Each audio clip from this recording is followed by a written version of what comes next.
It's episode 33 of The Grief of Politics. I'm Joseph Carlson, once again with Avin Carroll. Avin, we're talking about the presidential debates. Yes. Presidential candidates. We're even set up like we're going to do it. I know, and we're very unserious, and I don't think either of us... You know, years ago I said very hot-button issues like gun control or abortion. If a candidate was on a stage and they asked them, what do you feel about abortion or what do you feel about gun control? And if the candidate just leaned in the mic and said, I pass... I would vote for that person because they'd be like, this is a complex issue that cannot be answered in 60 seconds or 2 minutes or whatever. So small sound bites. Yeah. So I sent you these articles. I just want to state for the record that you said, one of them, you said, what is this puff piece about Biden? It is a puff piece. It's a giant puff piece for Biden. Like 100%. Yeah. Well, and when I called you out on that, you were like, it was really hard to find like things that Joe Biden's accomplished. Like I really had to dig for that. And go ahead. And so, you know, there's a reason for it. And I think the vast majority of people would agree that like Democrats are just as unhappy with Joe Biden as Donald Trump. They're slightly less unhappy with Joe Biden than they would be if Donald Trump were president. I think it depends on your party too. And believe it or not, Kamala Harris. You could lead up on the mic, by the way. You have to.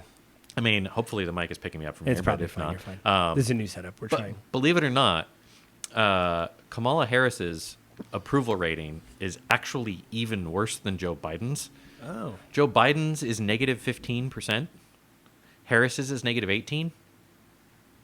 Trump is like negative 18.5. So like hanging out with Harris. Yeah, it's not good. It's weird. I quickly an aside with Harris, I thought it would be transformative. I remember going, oh, that's an interesting running mate. And then I think there was one time in the beginning she had to do her duty and break a tie. And that's always the thing. Even when Pence was whatever, it was like, oh, I wonder which way he's going to vote. He did it, but Harris did it too. And then after that, it's like nothing, and you're like, okay, well, that's not true. If you remember in the early days of the Biden-Harris presidency, like she went to the border and did other things. Oh, that's right. And repetitively put her foot in her mouth. Oh, that's right. And just was out of touch with reality. And like Democrats don't want her as the running mate, even if Biden still stays. Right. Even though Democrats don't want Biden really to run again because they're like, man, this guy is old. Well, they're not happy with the direction of the country. Like this particular election is a super interesting one because basically the two leading candidates both have massive disapproval ratings. And basically the entire American voting base is like, can we not go in the direction we're going right now and not go in the direction that guy wants to go? Like, isn't there another option? Well, I was going to ask you your thoughts generally. I mean, my thing is like, it just seems unexciting. So basically, I mean, that's everything I read and listened to, mostly progressive stuff, but it's just unexciting. Yeah. You know what I mean? And that makes people disinterested in the voting, whatever. I mean, this whole election, assuming Donald Trump actually is the Republican nominee, which, I mean, at this point, it still seems like it's going to be the case. Yeah.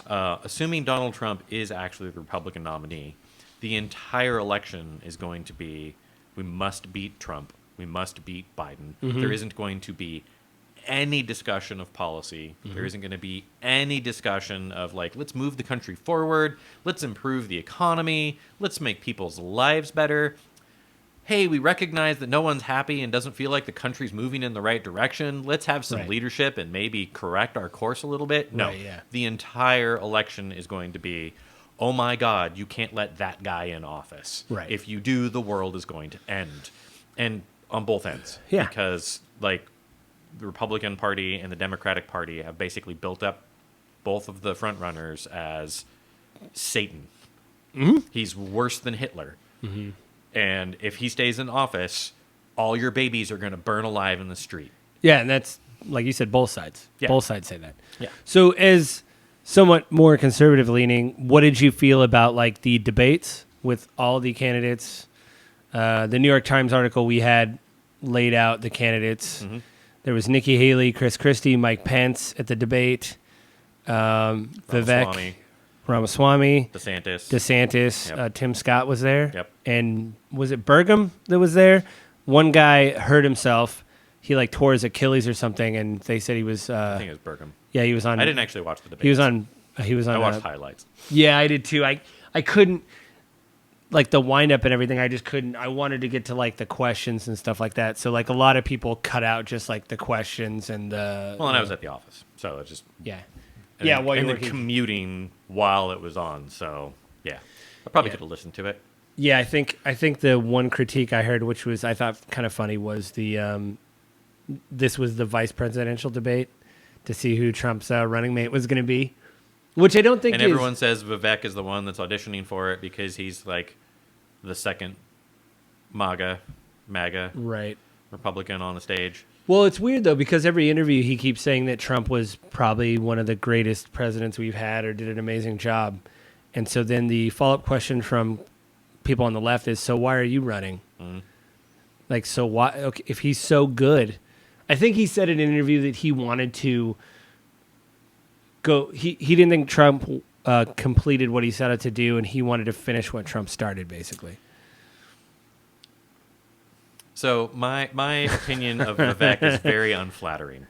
I don't think you're the only one. I don't think you're the only one that has an unflattering opinion. First off, if you look at the guy's past, his work on the COVID vaccination should like alienate the people that supposedly would vote for him anyway. What did he? I don't know about. Well, because he's a pharmaceutical businessman. Oh, right. So, he is big pharma. He had a bio. He is big pharma. Like that's the whole thing. And like the stuff that he did as big pharma was literally the things that he's trying to campaign, like, they're taking advantage of the little guy. But, like, you know, he pumped and dumped his own stock and, like, screwed the little guy out of it. Like, he is an opportunist who has seen that if he comes out with these particular set of talking points, he's going to get an audience. And guess what?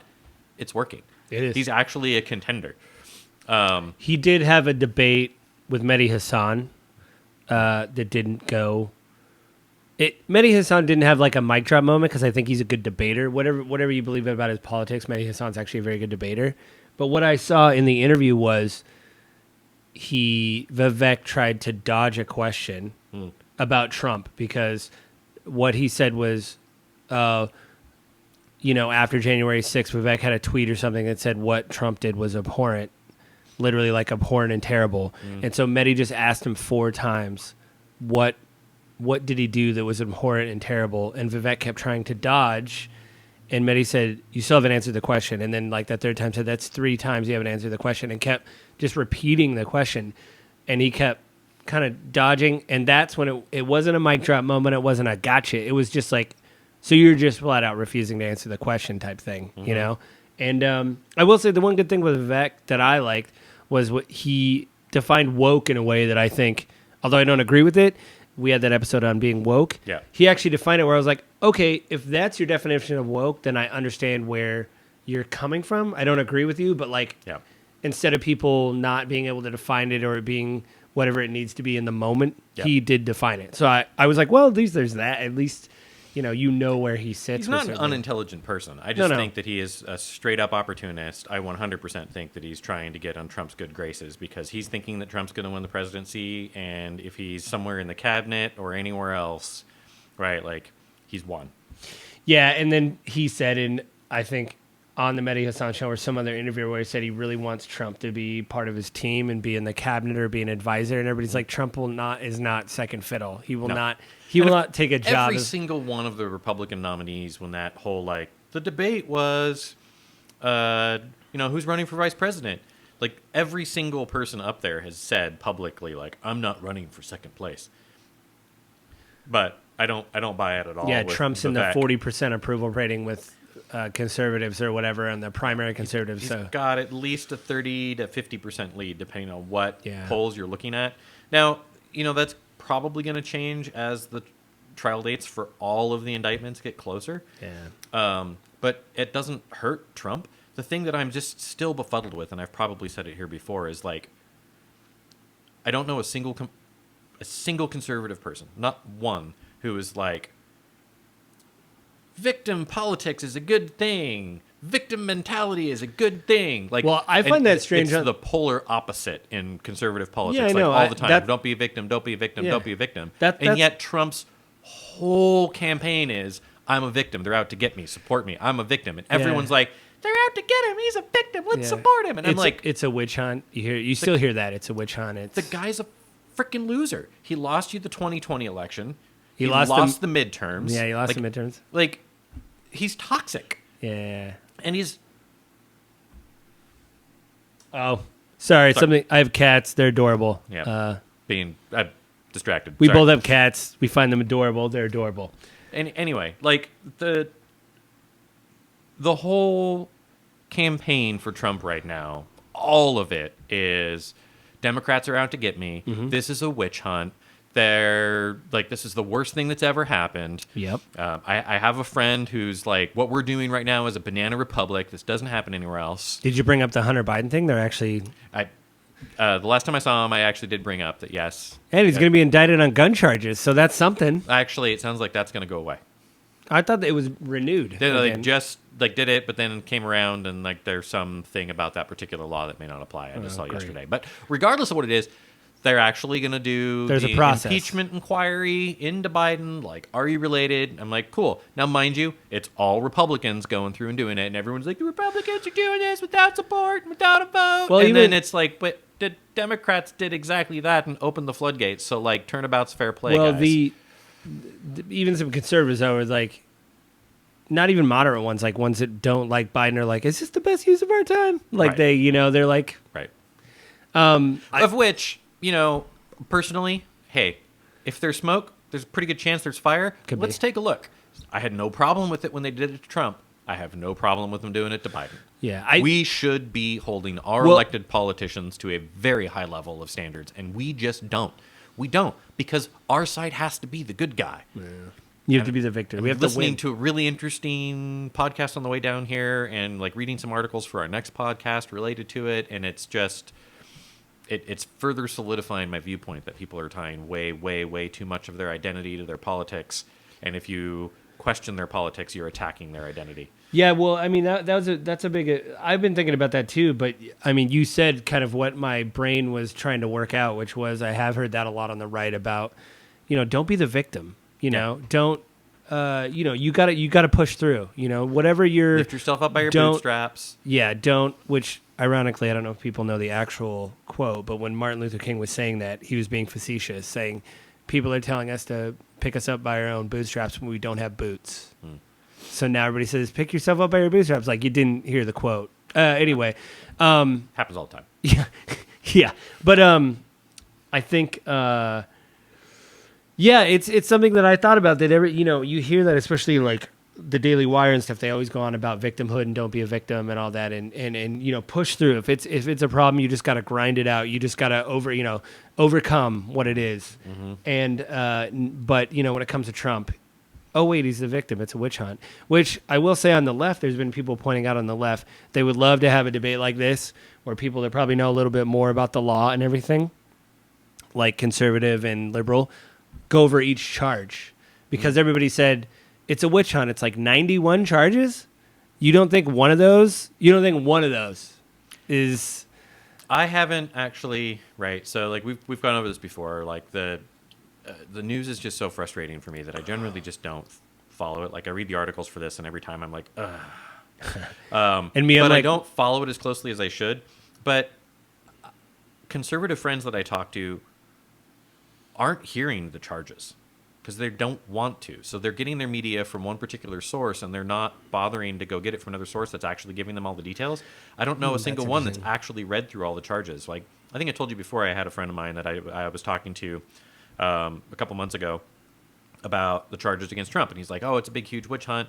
He declassified all those documents, and I was like, he admitted on tape that he couldn't declassify them. He should have. Yeah, he said flat out said, I should have declassified this, but I didn't. So we've got a problem with the reporter who was recording it. Well, yeah. That got leaked. He got mad about the leak. He didn't question the statement, which means it's factual. Yeah. He questions everything. Yeah. He didn't question the statement. He wasn't like, oh, this is an AI deep fake. That's fake news. Like, no.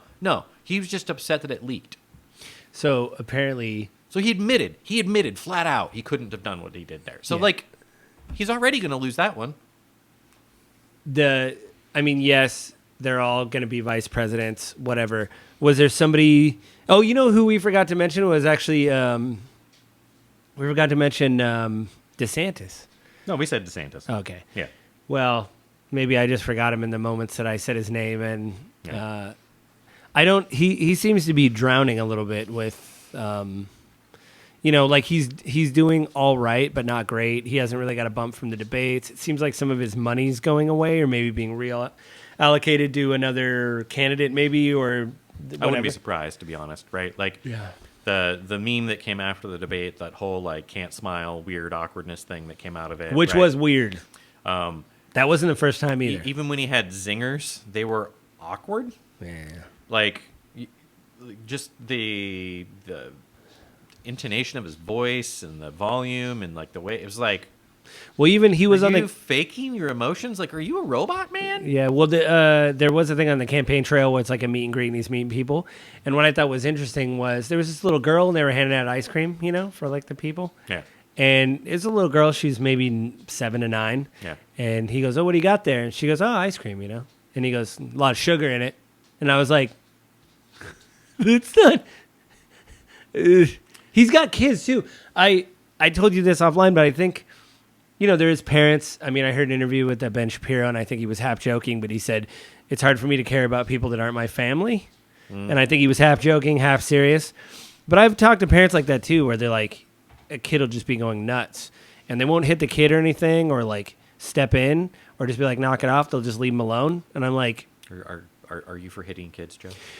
Joe, did you just not endorse today. child hitting? No, not today. But what I'm saying is, you're a parent. You could just be like, hey, can you guys... quiet down or something, But like I've talked to parents who are like, it's not my kid, it's not my problem.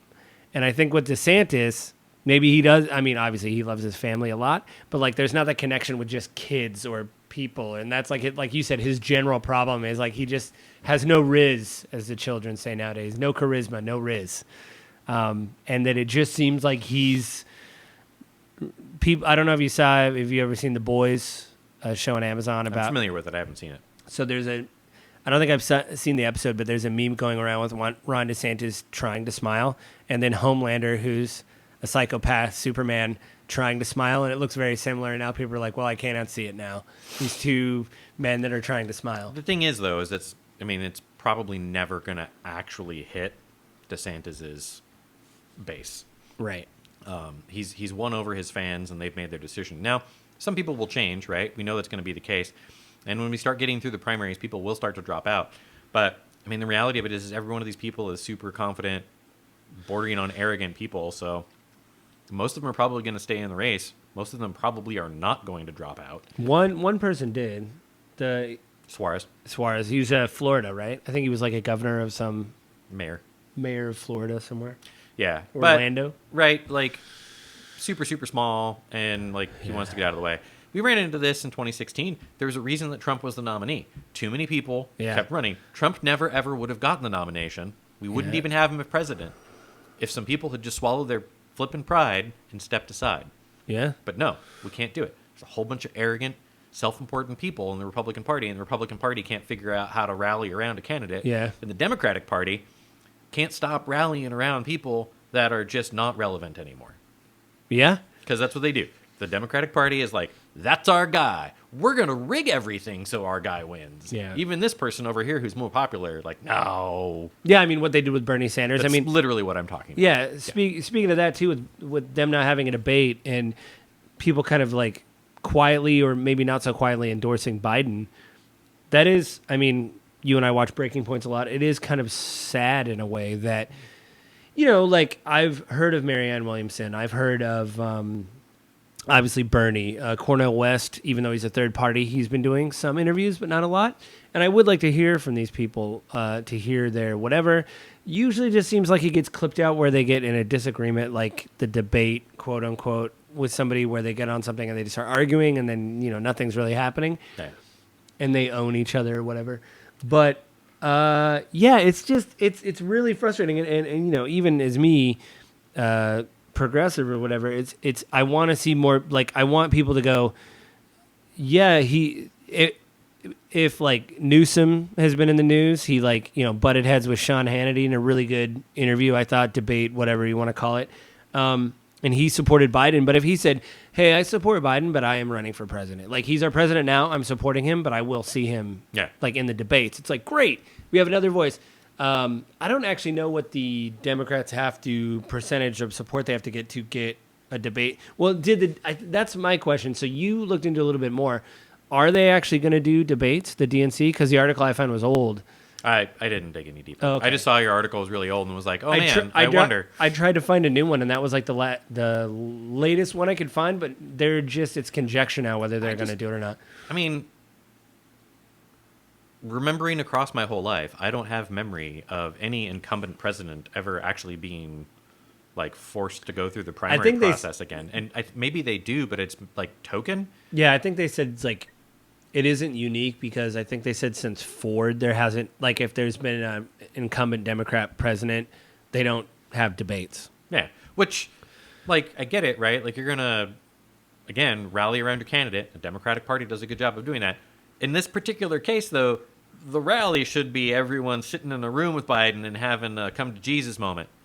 Yeah. You aren't going to make it, bud. Yeah.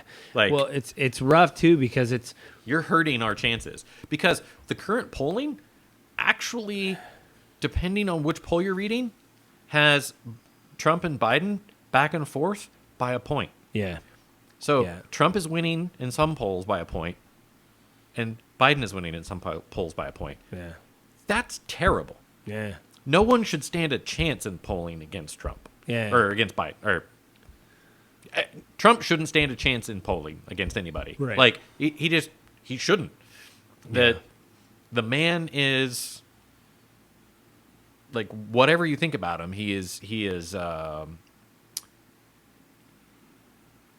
too bombastic. He can't control himself. Well, he has the Riz. He's got charisma. Right. I don't like Trump, but man, when he gets on stage, it's like they were playing old debate clips when he would like and you're just like, oh, that's it right there. Like Megyn Kelly interviewed him and they played the old clip where she was moderating, what was it, the 2016, one of the debates early on. And she said, she read quotes of what he said about women, that they're fat, pigs, ugly, all that kind of stuff. Read all those quotes. Yeah. And he said, only Rosie O'Donnell. And the crowd erupted. And I go, that's it. That's it right there. You just win everybody over. You practice your tight five. I don't know what he's doing up there, but like at that moment, you're like, oh, he's got him. Yeah. And so... yeah, and then he even said that they played it and Trump said, "Well, you." And this is exactly why I wanted Trump at the debate, because Christie would be able to zing him back. Yeah, and I'll say this for Christie. No one else is going to, because they're all going to kowtow to him. Yeah. But I would have really loved to have seen Trump out there making those comments and have Christie come back. Christie had that great moment where he was at some dinner or something talking to conservatives, and he said, Trump's a loser, and went on that, and everybody booed. And he goes, yeah, I know, you're booing the truth. And I thought, that's a guy that could at least stand up and say, what the heck? And I think, he wasn't promised a place in Trump's cabinet or something? He had it. Oh, yeah. Yeah, no, he worked with Trump, and that's why he's coming out and be like, I worked with him. I know the guy. Yeah, and Trump gave him COVID. So then he was like in the hospital. Yeah. So that might have been the moment where he's like, wait a minute, like he got out of the hospital. I still don't think that's the case, right? Like there's a lot of other things that you find out working from Trump. And one of the big, huge things, and this is why I absolutely think it's hilarious that so many people rally around him. Like any Republican in office right now that's rallying around Trump, like why? You know, the moment you aren't important to him anymore, he will throw you under the bus. Yeah. He'll get in the driver's seat and back over you. Like... Yep.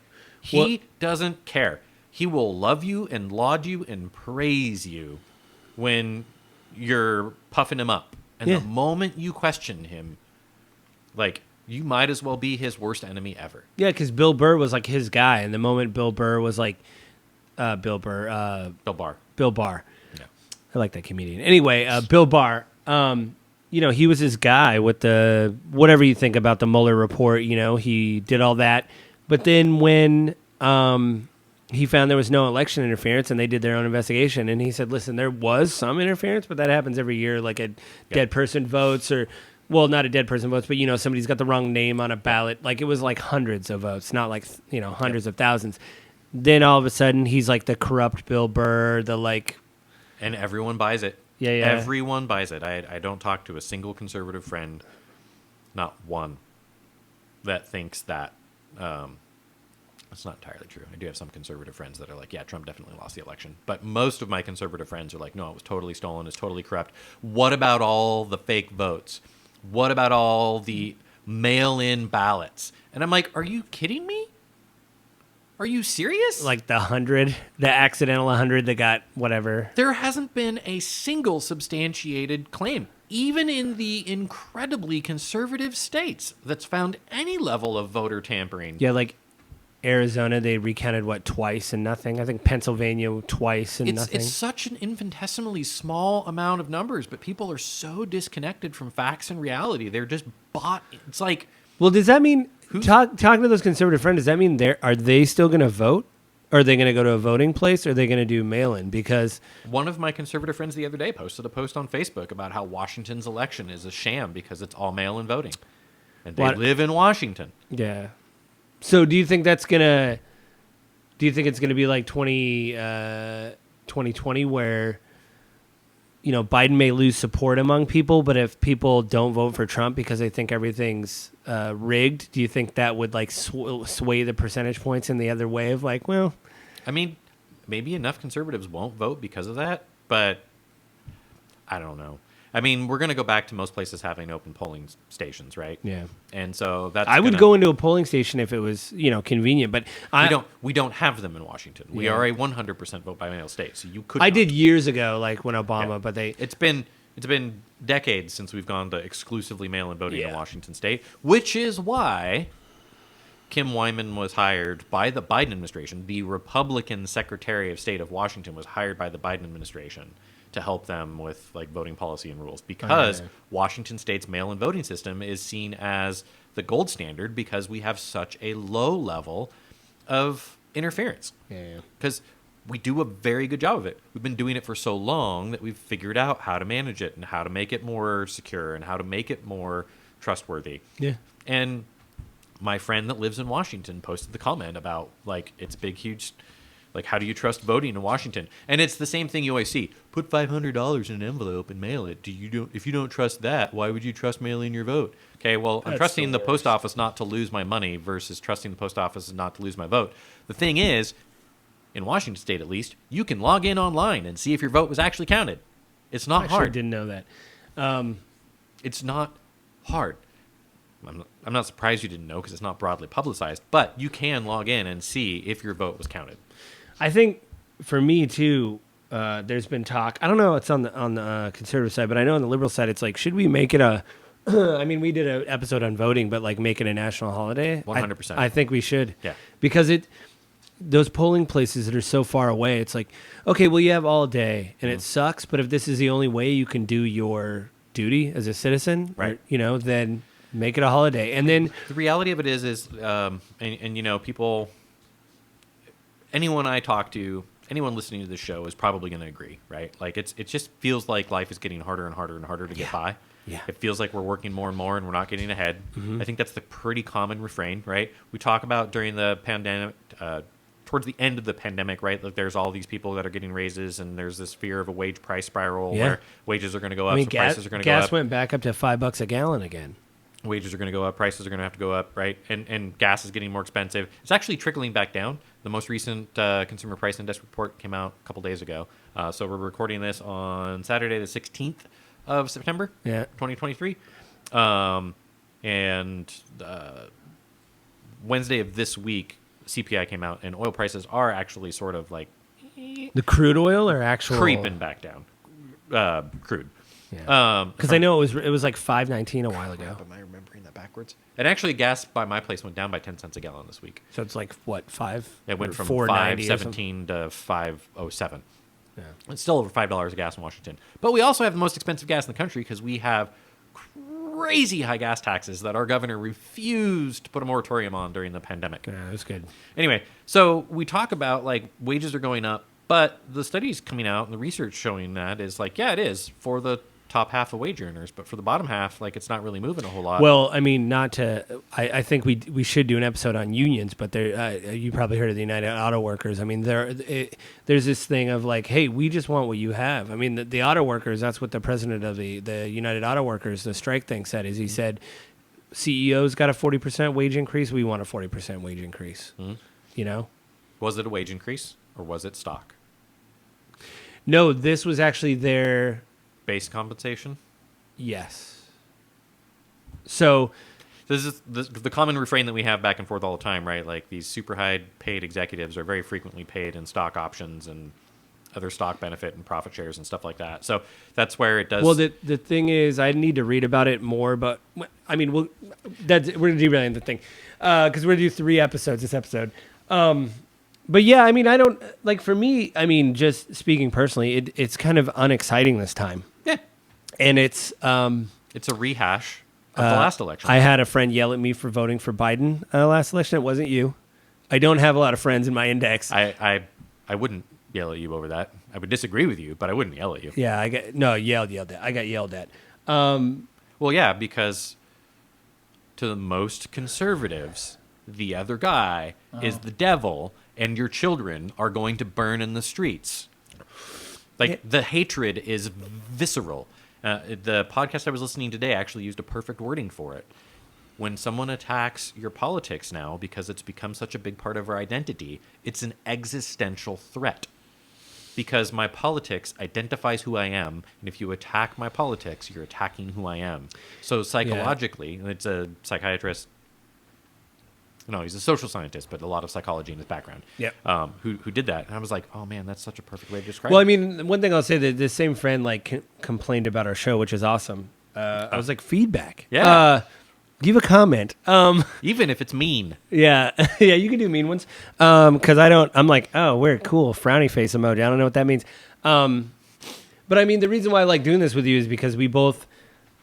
Yeah, because that's what my friend said is that they're like, you know, he's conservative. He's like, he didn't push back on you on this, and he didn't talk about my things because he thinks I'm weird because I'm progressive. But he's like, he didn't push back on you enough, and I'm like, that's not the point. Like, the point isn't us to stop every 30 seconds and be like, actually, that's wrong. Actually, that's wrong. Actually, because then it's like, no, like.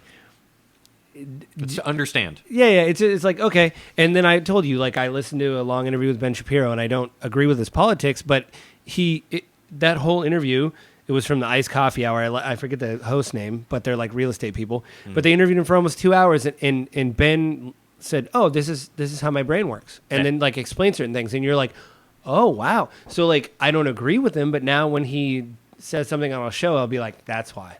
Yeah. That's why he does. And I mean, that's why we have, I don't know if you watch the Wisecrack channel on YouTube. They're like philosophy tube kind of, and they have researchers and stuff, and they do a thing. They're doing a whole thing about debates and how through time, debates used to be debates where you try to change people's mind and whatever. And then even in the 1800s, towards the end of like the Enlightenment or whatever, I'm kind of halfway through the video, it turned into entertainment. So then the actual logistics of debate kind of went away, where it was more about, let's entertain the crowd. We don't really need to change their mind on policy or whatever. And I think you're seeing that, especially with YouTube now, of like, you know, we've talked about I don't want to do it, and I don't think you'll disagree with me. I don't ever want to put like destroyed in our videos or like unless it's actually describing something that is legitimately destroyed. Yeah, we don't destroy each other in a debate because it's like, no, we're just having a discussion, you know? And but that's part of this video is like that's kind of been destroyed through, well, it's kind of, YouTube has changed that calculus, so people have to put that because of the algorithm, and then, yeah, it's not great. I mean, what do you think about do you feel the same way about the presidential thing, that it's just unremarkable or I mean, I don't think it's unremarkable, and I think like every single person I talk to has really passionate, deep, emotional feelings about the election cycle where we're at. I mean, I had a conversation with a coworker yesterday. It was like there's a deep emotionality to what's going on. I just don't think anyone's inspired. Yeah. Oh, that's actually a good. Yeah, that's a good. Like there is. You picked a good word. The whole motivation on this election is not the other guy. The other guy is going to burn your babies in the street, and it doesn't matter like who it ends up being. The exception to it is coming out of, because you were talking about like the debate, and we never actually came full circle about like who I thought did a good job there, and I was really impressed by Nikki Haley. I thought she had a good moment. She was extremely concise. Yeah. I think she was really well put together. I think she... Well, she understands, whatever I think about her politics, she understands about foreign policy. She was in the UN for years. She was a ambassador or whatever. So and like, she's measured and reasoned. She's not... She did a good job of staying in the fight. She didn't let people walk all over her, and she stood her ground really, really well. And she did it with logical, reasoned debate. yeah, and she brought up abortion. Statements. Right. Yeah, because Pence was like, we're going to do a national, and she goes, we don't have the senators or whatever to do that. We've never had the amount of senators. We'll be pushed back, and so now you're going to make this, like, I was like, wow, like, good for you, Nikki Haley, and Pence did a good job too in standing up and like basically calling everyone to the mat. Did I do my job? Yeah, And he's always, I mean, lately he's really been on that about, it was either my job or the Constitution, and I picked the Constitution, or or the interest of our party or the Constitution, and I picked the Constitution. Right. And you know what? He's the patriot that comes out of that. He's the one who's labeled as the non-patriot. Yeah. Also, it was funny. my opinion. There was some Iowa rally or some rally he was at where he was getting off the bus, and someone said, "You're a traitor. You need to read the Constitution." And he had for Mike Pence, who is kind of not, talk about somebody who doesn't have Riz. Mike Pence. What was the description that someone wants to use? Milquetoast? He's very milquetoast. He's the they said like the stock image for like a corporate white guy if you're doing like a corporate whatever. But his response is really good. They said, you're a traitor. You need to read the Constitution. And he said, do your job. And he said, I did. Maybe you should read the Constitution. I thought, for Mike Pence, that's an amazing comeback for him to be like, but basically saying like, I did do my job and I did read the Constitution. And he did do his job. And he did, because he does know the Constitution. Well, even when he's like, because in the the affidavit, or the, what are they called, the charges document or whatever, where they lay out their case. Yeah, indictment. Affidavit. What? Indictment. The indictment. Yeah, all those quotes of him like sitting there with Trump, and Trump saying, "One, oh, you're too honest." But even him asking a few times, because he said, "Can I do this? Like, I don't think I could do this." Because Trump had that lawyer that also is a whatever, and they're like, "Well, we'll figure it out." And he's like, "I don't think I can do this." And the lawyer and Trump's like, "Oh, Mike, you're too honest." And I thought like, because I guess he kept a journal, which it seems like everybody that's in Trump's orbits has kept a lot of journals. His lawyers, because apparently in the documents case, I don't know if you heard this. It's a pretty common thing in high achievers. Yeah, well, the lawyers in the documents case, apparently they I don't know if they flipped, or obviously they're still Trump's lawyers, but they admitted, I guess, like under oath or something, they released more journal entries or something, and they basically said, listen, this whole thing about him telling people that like he didn't know and we didn't warn him and he didn't have time, here's the paper trail of like for months before we were like, you need to start talking to the records people because they will. They flat out said they will raid your place at Mar-a-Lago. Yeah. And it was like months before. Oh, yeah. No, there's a massive paper trail. Yeah. On the documents case, right, so we'll go back to the indictment stuff. I mean, we've kind of gone over this before, too. But on the documents case, he knew. There is literally no way that you're, like, it wasn't this big, huge, giant raid. Like, he knew months in advance. He made a big, huge deal out of it. Mm-hmm. I'm a victim. Yeah. I'm a victim. They're coming to get me. They raided my home that they warned me they were going to raid my home 6 months ago. Yeah. And then, oh, man, Pence has documents. Oh, Biden has documents. Oh, right. They asked for them and they gave them back. Or they said, come over here and look through everything because now that we have documents, come get the rest of the documents. Right. There was literally no trying to keep it. Interesting aside, sort of conspiracy theorist, so take what you want out of this. So, I haven't read the book. I don't know any more details, but theories. I read a really interesting article this week on Trump where basically the author took some other people's information and posited the theory that Donald Trump has been a communist Russian asset since the 1980s when he married Ivanka. I just started reading that. What was it, like Thursday or whatever. So I shared that article with you. Yeah. But basically it comes back to like the Russians, according to the KGB agent that was cited, and it's a KGB agent, so take that, whatever he said, with a grain of salt. But according to him, who was interviewed for this book, what he said was when Donald Trump and Ivana came to Moscow in 1987, we'd worked up a dossier on him. And that basically said that if we puffed up his ego, he'd pretty much do whatever we asked. And so we did. We brought him over. We told him he was the greatest, smartest man in the world. Man, like, you should run for president. You're so great. You're so amazing. And he went back and he announced he was going to run for president. And he took out a full-page ad talking about how the United States shouldn't be supporting Japan, and the United States shouldn't be supporting NATO. A full-page ad. You can look this up, because I was like, no. I had to look it up. It's true. He took it out happened. Like, what the... And that's just one of... So that is an excerpt of the book? The article is like an excerpt from the book that's coming The article isn't an excerpt from it. They're citing the book. Oh. So the whole, like, Trump's always been Democrat, Trump's always been on the left-hand side is somewhat accurate if that's true, because he's going to associate with those people more, and they're going to be more attacking sort of Save America, right? Tear America down, tear America down. So it's kind of funny that he's gone to the conservative end of the spectrum. But that resonated with me, which makes me want to look into it more and see if there's actually any merit or any basis to it, because he loves Putin. He loves Putin. He's always talking about Putin. Yeah, I've got a dog that wants attention. Yeah, she does that sometimes. Yeah, she likes this stuff. So, hang on. Oh, we got time. Since there's no clock around me, so I'm trying to check for time. I think you kind of summed it up. I mean, it's uninspiring, which is terrible when it comes to, you want your president to be inspiring. Where are the leaders? Yeah. Where are the leaders? Well, did you hear, Mitt Romney is not seeking re-election. And he had a great video. I saw the video where he's like, we need to have he goes, I'll be 80 if I get reelected. I'll be in my 80s. Yeah. We need to have a new generation of leaders. And I thought, what a guy. No matter what I thought about Mitt Romney in 2008, what a guy. He actually decided that, maybe we do need new leaders and new people too. Yeah. And younger people. Yeah. And, Breaking Points did their focus group. I don't know if you saw that. They paid for people to come in, and they're mostly Republican voters from the East Coast. And they said, should there be age limits for term limits and age limits for whatever? And one of the guys goes, yeah, maybe 75.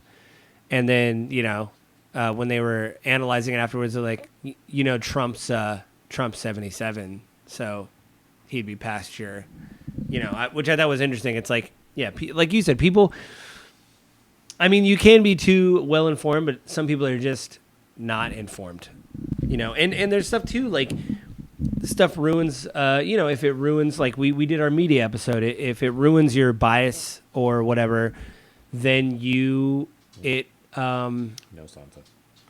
It's not good. Like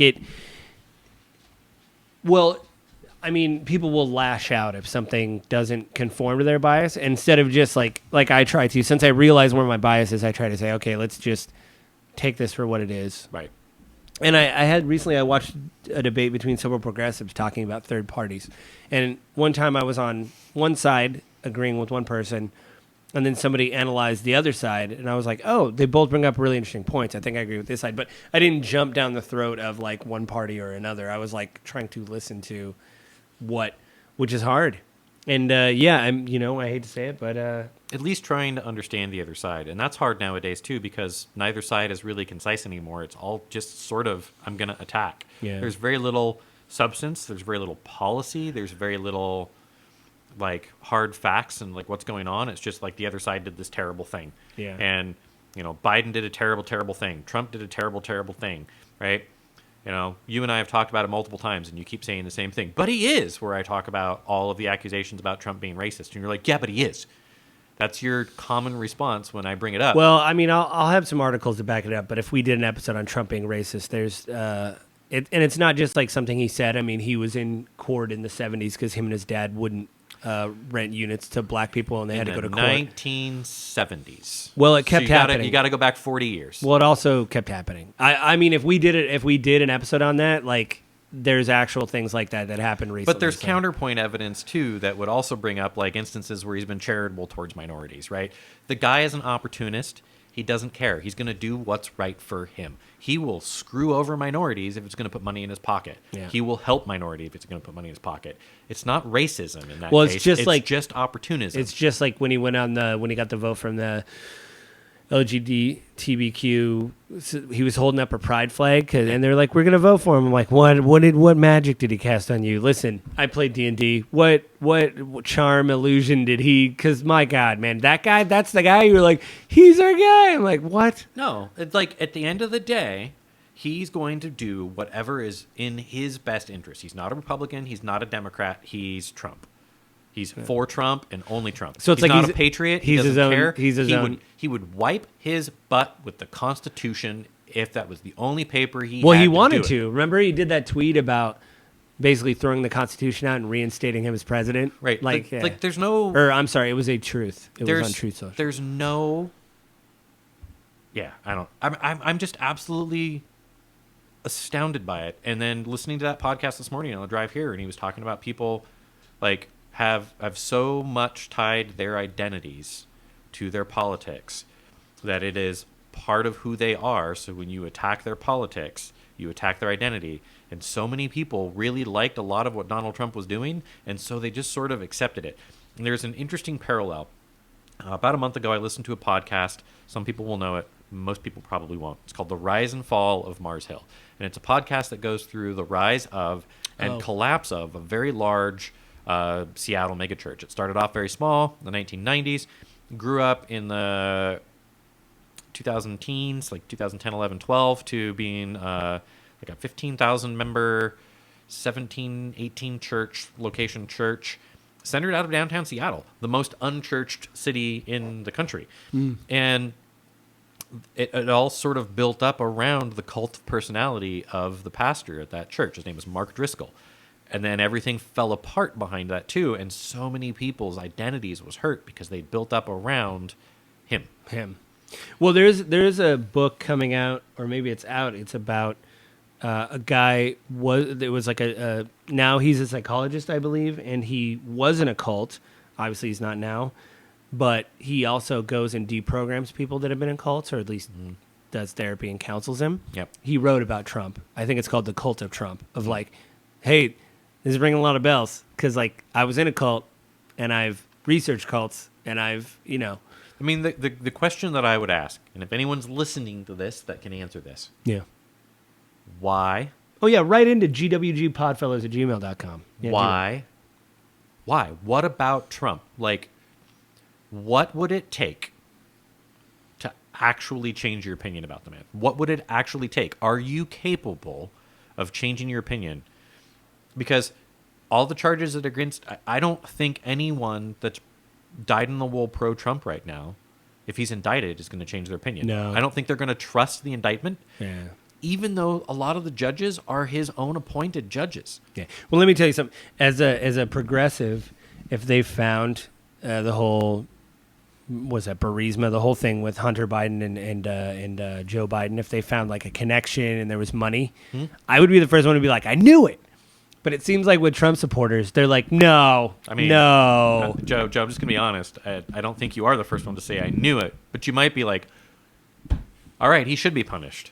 Because I haven't heard you once be like, oh, yeah, this is totally legitimate. We should investigate. What I've heard you say is, I mean, the Republicans should be appeased because they're doing the investigation into him. But, like, where's the evidence? That's a spot-on impression of me. Spot on. Perfect. Yeah, spot on. Yeah. No, I think that there is that feeling of no, and then there needs to be that would be more believable. Like, oh really? Oh man, like that's terrible. Yeah, he should be punished. Yeah, that would be interesting. I wonder if you could, do like an impartial survey and just ask your conservative friends, like, hey, what would it take? What would it take? Just like, what would it take for you to accept that the man lied to you? Yeah. And is actually a criminal? Yeah. Yeah, no. What would it take for you to accept that he shouldn't be president? I would like to hear your friends answer that because I also want to know because it is strange. You keep reading all these. You have another very close friend of yours who's very conservative, and I would dare you to ask him that question because I don't think he could answer. I should. Well, we don't talk about politics as much as we used to for safety reasons. We did. And safety of your relationship as friends, not like he's going to attack you. You're going to attack him. No, but we just didn't for a while, and then. We did a little bit, and I brought up that thing in Ohio. I don't know if you heard about that. I think we talked about it. So the majority obviously is 50%. Yeah. They wanted to do a ballot measure to make it 60%, a supermajority, because abortion was on the ballot or going to be soon. Mm-hmm. And it was shot down by the voters. They're like, no, 50% is the majority. Right. Because abortion rights, pro-life, whatever, abortion rights are polling high, like above 60%. So anyway, we were talking about that, and he goes, really? And I go, yeah, I mean, that's just how it is. That's what the Conservative Party did there, Republicans. And he said, well, that's not right. Like, the majority is 50%. So, like, that makes me mad that they would try to.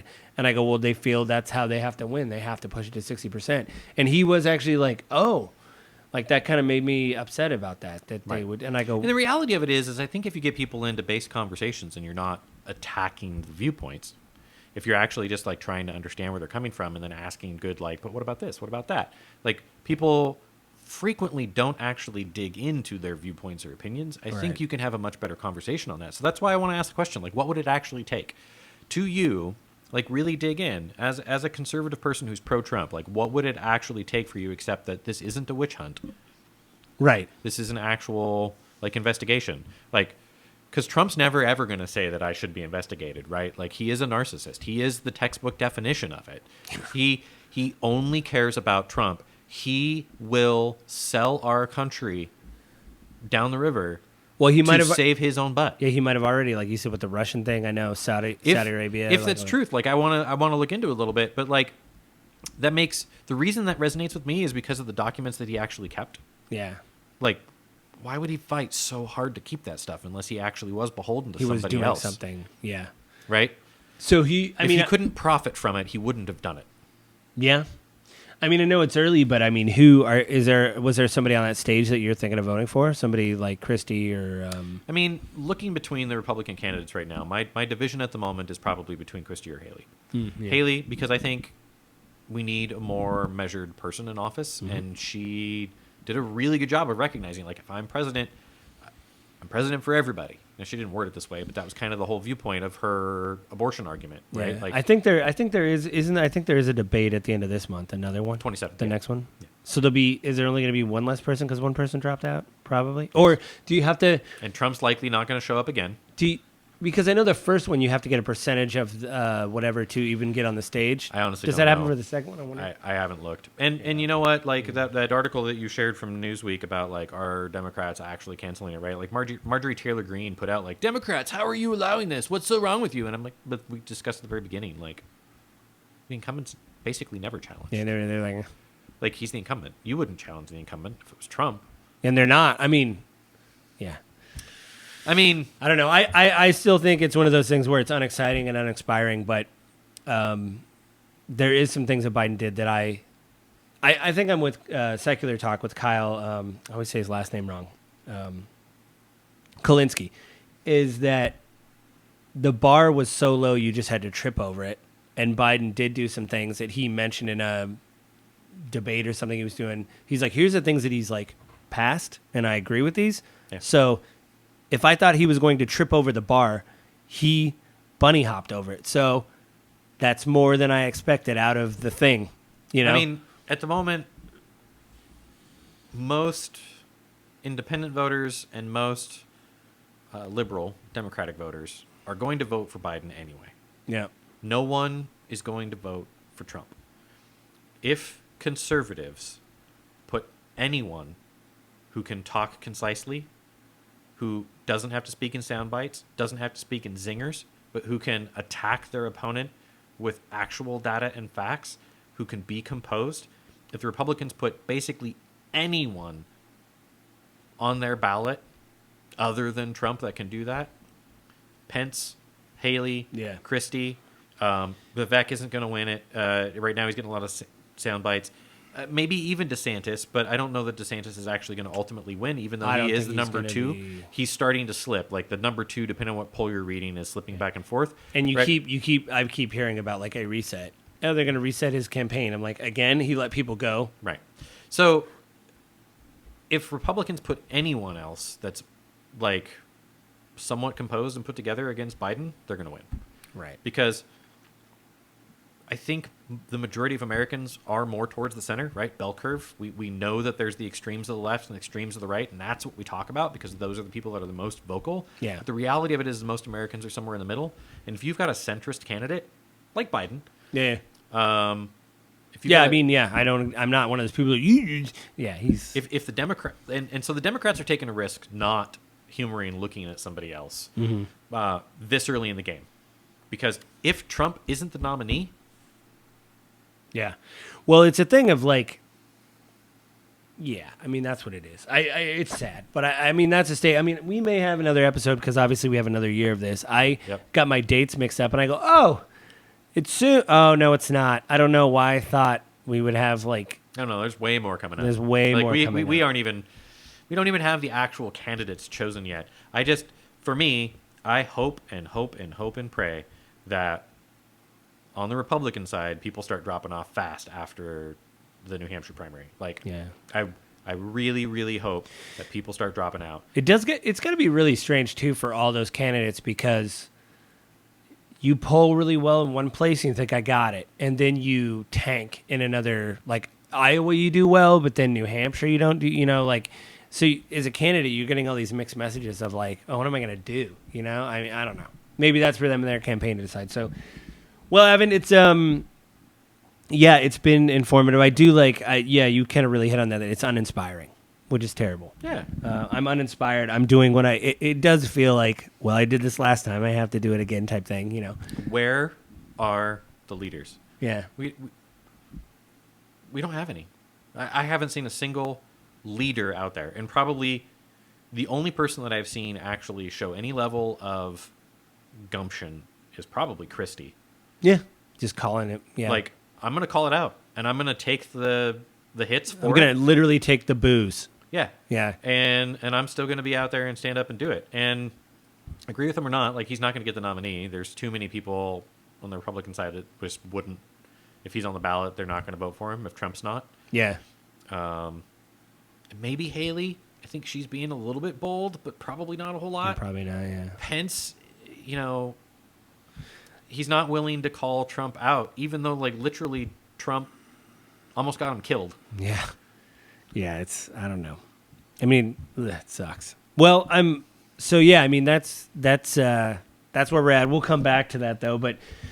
So for next pod, do you want to say what it is, or is it going to be a surprise? So you actually brought it up, and I'd been seeing a lot of stuff about it, and I thought actually probably be a really good topic. We've been seeing a lot of just kind of pullback on Christian-based religions in the United States. Yeah. And people leaving the church, so to speak, and we want to talk about that. So we picked out some articles. We're going to talk about that. Yeah, I think that's going to be literally the grief of politics, because it's like where your deep moral belief system, it seems to be, from the articles you shared and everything, seems to be butting heads with politics, which before it was like, I would say, divorced.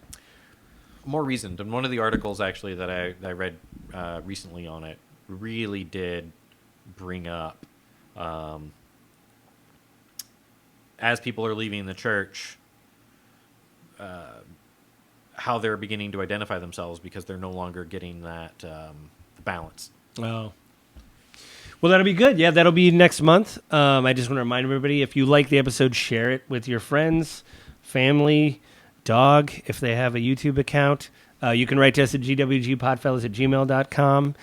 Subscribe on all the podcast services. The video version goes up usually the 20th on YouTube in the morning and Spotify in the evening, 7 a.m. in the morning. And then the audio goes up very early, probably the 19th, actually, the way it posts, because I can't set timers for the audio to post. I can do it for video. But, so another good episode. And I guess we'll see everybody next month.